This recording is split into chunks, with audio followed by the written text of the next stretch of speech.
দেখো বন্ধুরা, আজকে অনেক দিন পরেই কিন্তু সূর্য মামাকে উঠতে দেখা যাচ্ছে। কারণ কি যেন প্রচণ্ড বর্ষা হচ্ছে, আমাদের এইদিকে প্রচণ্ড বর্ষা। তা আজকেই সূর্য মামা সকালবেলা হামা দিয়েছে। আর এই দেখো কোকো, আমাদের কোকো একটু বদমাশও আছে আর ভয়পাদুও আছে। যাই হোক, এখানে যা করছে করুক, চলো রান্নাঘরে। আর এই দেখো রান্নাঘরে জালনা দিয়ে সূর্য মামা উকি দিতে শুরু করে দিয়েছে। আর আমি নিয়ে নিয়েছি বিভিন্ন ধরনের সবজি নিয়ে আজকে আমি নিরামিষ তরকারি করব। কারণ আজকে আমাদের শুক্রবার, শুক্র শনি দুদিনই নিরামিষ খাওয়া হয়। তাই আজকে আমি নিরামিষ সবজি করছি। দিয়ে দিয়েছি কলা, কাঁচা কলা, আলু, পেঁপে, সিম, লোবিয়া, আর দেব টমেটো। লোবিয়া মানে বরবটি দিয়ে ভালো করে একটু নাড়াচাড়া করে সের ভিতরে দিয়ে দেবো হলুদ গুঁড়া আর ধনে জিরা একটু আমি ভেজে পাউডার করে রাখি, সেটা দিয়েছি 1 চামচের মতো।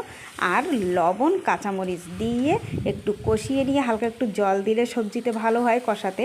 তো কষিয়ে নিয়ে ব্যাস জলটা ঢেলে দেবো। তবে এই জলটা কিন্তু আমি পাশে গরমে রেখেছিলাম, গরম হয়ে গেছে তাই আমি ঢেলে দিয়েছি।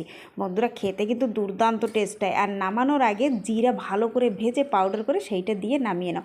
আমি তো এরকমভাবেই রান্না করেছি বন্ধুরা, নিরামিষ। খেতে কিন্তু দুর্দান্ত টেস্ট হয়েছে। তোমরা একবার বানিয়ে দেখো, খুব ভালো লাগে।